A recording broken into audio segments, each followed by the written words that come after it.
Ito po ang ating 8 big panels musical kids land playpen. So this is already washed and ready to use. So this is sturdy and heavy duty. So ito po yung details po niya 1 by 1. Okay? So this is perfect square. Pwede nyo siya i-set up ng hexagon. Mamaya papakita natin. So ito po yung kanyang door panels. Ayan, pe-press nyo siya dyan. Tapos slide. Okay? And then, next natin is yung kanyang per panel. Ayan.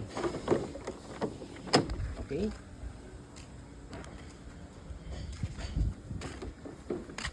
Okay? So, ito yung kanyang toys. Working po yung kanyang music. Andiyan yung kanyang telephone, peekaboo, rolling toys. Ayan.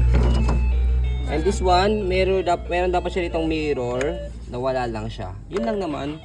Okay. So, ang sukat niya, sukatin natin sa loob para kung bibili niyo siya ng playmat or dito niyo po lalagay yung bed po ninyo. Ayan. Dito po kayo magbe-base sa sukat namin sa loob. 130 cm. Yung pinaka-loob na po yan, perfect square. Yung taas po nito,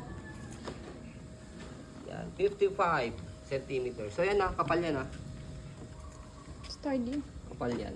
Okay, so sa hexagon, pwede siya ganyan. Mas malaki.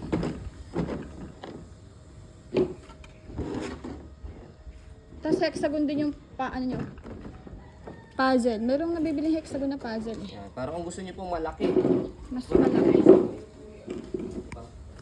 So yan po, as you can see, very details po kami sa po pag video kasi amin siya policy, no refund, no exchange, what you see is what you get.